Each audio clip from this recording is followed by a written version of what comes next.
Olá pessoal, boa tarde. De antemão já peço desculpa pelo ocorrido na aula de hoje, mas teremos alguma vantagem em relação ao que aconteceria, já que até os alunos que não poderiam participar da aula terão direito a uma explicação mais sucinta, mais simples, mais prática do conteúdo, tá bom? Então o nosso conteúdo de hoje e que a gente vai trabalhar nas próximas aulas é as teorias socialistas, tá bom? O nosso conteúdo é as teorias socialistas. E hoje, nessa primeira parte, a gente vai estudar o fortalecimento do proletariado. Eu dividi essa primeira parte que eu intitulei do fortalecimento proletariado ao socialismo marxista.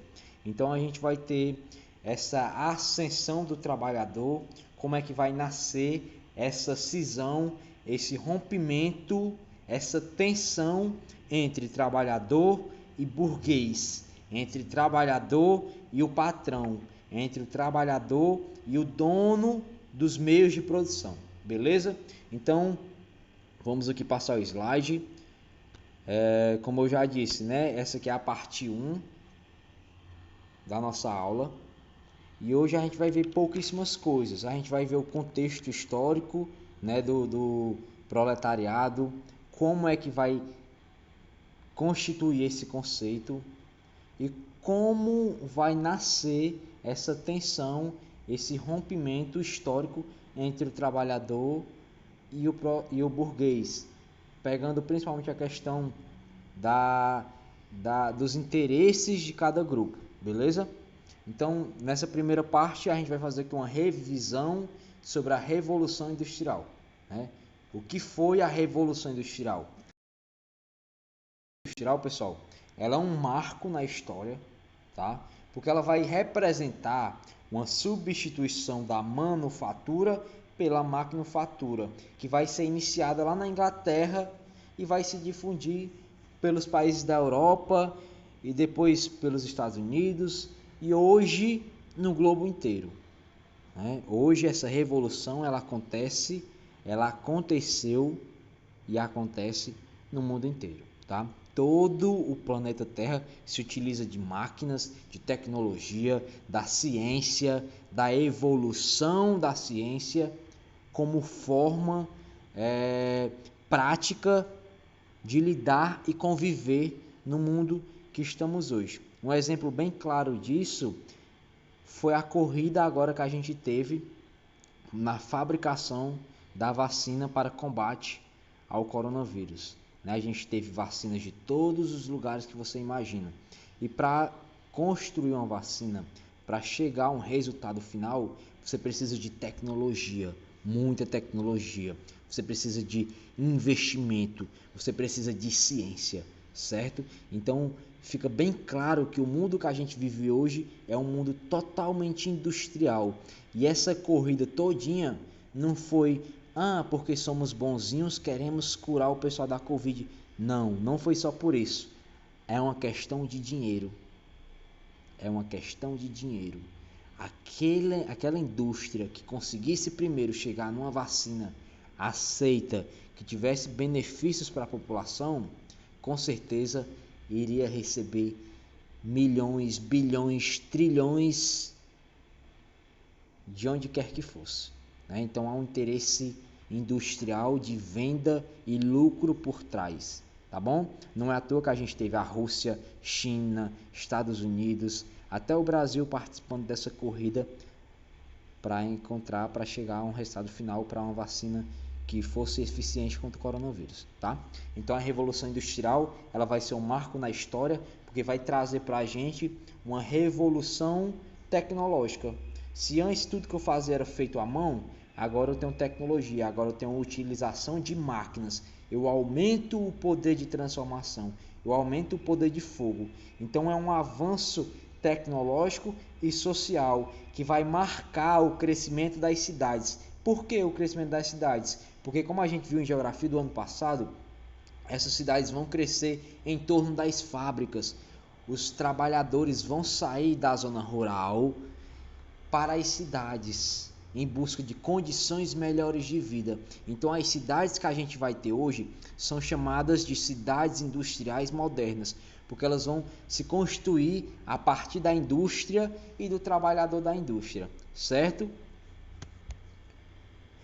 Aqui eu destaquei algumas características da primeira revolução industrial, que é justamente a intensa migração do campo-cidade, onde o trabalhador da zona rural vai migrar para a cidade para ficar um pouco mais perto da indústria, para não ter que se deslocar, né, de um longo período até chegar no seu trabalho, já que nessa época os trabalhos chegavam a ter 12, 15, 16 horas por dia. Então era muito cansativo você voltar a se deslocar por um longo período de tempo. Então quanto mais perto você morasse da fábrica, mais vantajoso era, tá? E esse deslocamento e esse tempo de trabalho vão ser um dos motivos, um dos estopins para a revolta do trabalhador, tá? Já que a gente está estudando aqui o fortalecimento do proletariado, é a partir dessas questões sociais que vai nascer a sementezinha da revolução, da mudança,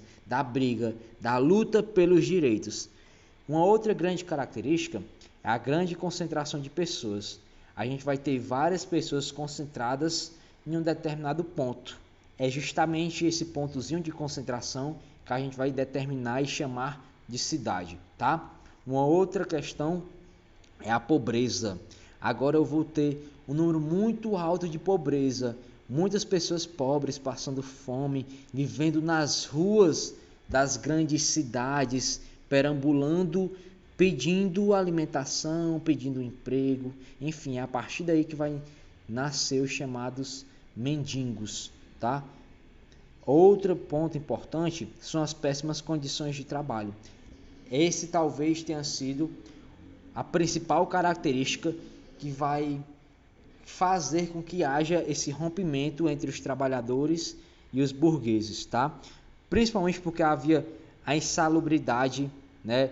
Não era trabalhos onde você tinha uma segurança, onde você tinha, né, todo um tratamento bem feito para que você não fosse contagiado de alguma forma. Se você se cortasse no trabalho, você poderia pegar uma infecção, água, enfim, todos esses aspectos eram totalmente insalubres. Não havia nenhum tipo de segurança, de proteção que garantisse o mínimo de dignidade possível ao trabalhador. A exploração do trabalho infantil e feminino, a gente tinha muitas crianças trabalhando, mulheres praticamente escravizadas. Uma jornada de trabalho, como eu já falei, chegando entre 12 a 16 horas. Imagine aí, um dia tem 24 horas, você trabalhar 16, é algo surreal. Mas todo mundo precisava, porque era o emprego que tinha para a época. Ah, não quer trabalhar? Não, beleza, tem um monte de gente doida para trabalhar. Ia passar fome, ia para as ruas também mendigar, certo? Então, são essas algumas das características da primeira revolução industrial que vai corroborar, que vai contribuir para que nasça a semente da revolução, da briga e da luta pelos direitos do trabalhador, tá? Aqui a gente vai ter algumas imagens que eu selecionei para tentar simplificar como era a realidade da época. Aqui a gente pode ver vários trabalhadores nas ruas esperando o horário para entrar para trabalhar. Aqui uma imagem, uma representação das ruas dos bairros mais pobres da grande Londres, na Inglaterra. Vocês podem identificar crianças, pessoas que viviam de forma desumana, pedindo comida, favores, enfim, dormiam no chão. Se vocês puderem observar, esse pessoal no meio da rua que vai dar origem aos safaris, né? Ao chafariz, na verdade, o chafariz, aqueles locais, banheiros públicos para tomar banho, enfim. É essa composição, é essa dinâmica de pessoas no meio da rua, pobreza, extrema pobreza, que vai fazer dar início a esses pontos. Aqui a gente tem um grupo de jovens trabalhadores, né? Também na Grande Londres, na Inglaterra, no século XVIII. Olha a cara de felicidade deles. Aqui há um grupo de crianças, né, trabalhadoras. Aqui mais outras crianças com a cara toda manchada, toda suja, todo maltrapilho, as roupas, ó, todas rasgadas, bem velhas, desgastadas já. E aqui a gente tem uma grande frase do Karl Marx, que é um contemporâneo a essa época. Ele nasceu bem nessa época de fortalecimento do proletariado, onde ele observava justamente essas injustiças sociais, o pessoal no meio da rua passando fome, trabalhando muito nas fábricas, enquanto o trabalhador se lascava, o burguês, o dono das fábricas, dos meios de produção, enriquecia cada vez mais, né? E ele vai ser um grande revolucionário, um grande escritor da época, que é responsável pela criação do Manifesto Comunista, tão polêmico e tão debatido até os dias de hoje. E ele fala essa frase: os trabalhadores nada têm a perder numa revolução comunista, a não ser as suas correntes. E é por pensamentos como estes, alimentados pela revolta já dos trabalhadores, que vai fazer nascer esse fortalecimento do proletariado e que vai fazer nascer essas teorias socialistas. E aqui eu separei para vocês o conceito de proletariado. Diz respeito ao seguinte: é aquele que não tem posse dos meios de produção, sendo assim, deve oferecer sua mão de obra em troca do salário. Então, o proletariado é o trabalhador, é aquele que não tem condições de se autossustentar, né? Ele é dependente do seu trabalho, ele precisa vender o seu tempo em troca do salário para poder sobreviver. Então, o proletariado a gente pode entender como trabalhador. E aqui a gente vai ter alguns aspectos que vão alimentar ainda mais a cisão, ou seja, o rompimento, a tensão entre o proletariado e a burguesia, né?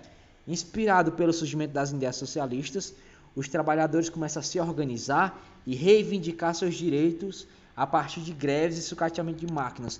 Então é justamente por conta dessa realidade que eles viviam, dessas péssimas condições de trabalho, desse cenário caótico que eles passavam, que eles começaram a reivindicar os seus direitos, né? Fazendo greves, se reunindo para não ir trabalhar, quebrando algumas máquinas.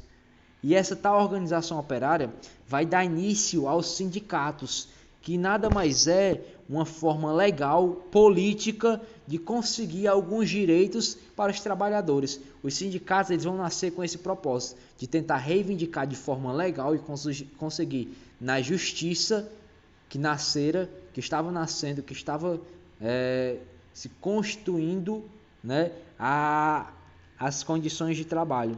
Como trabalhar menos horas, como ter feriados. Pessoal, lembrando que nessa época não existia essa questão de sábado e domingo não. Trabalhava todo santo dia, todo santo dia. E aqui, por fim, a nossa atividadezinha, né? A primeira questão é sobre a Revolução Industrial. Eu quero que você faça um resumo sobre o contexto social pós-Revolução Industrial. Você vai destacar como era o contexto, como é que eram os trabalhos na pós-Revolução Industrial, como é que viviam as pessoas nas grandes cidades. É isso que eu quero que vocês façam. Na questão 2, proletariado versus burguesia, para você diferenciar o que é trabalhador e o que é burguesia, dando as características de cada um. E o 3, eu quero que você explique quais foram os motivos, as razões que levaram ao fortalecimento do proletário e qual contexto isso vai acontecer, tá bom? Alimentado pelo quê? O que é que vai dar força para que esses proletários lutem pelos seus direitos? Então, pessoal, a aula de hoje era essa. Eu espero que vocês tenham conseguido compreender. O slide está um pouco bugado aqui porque está no celular, tá? Mas eu vou enviar para vocês. Creio que ficará mais fácil a compreensão, tá? Então, um abraço, obrigado por tudo.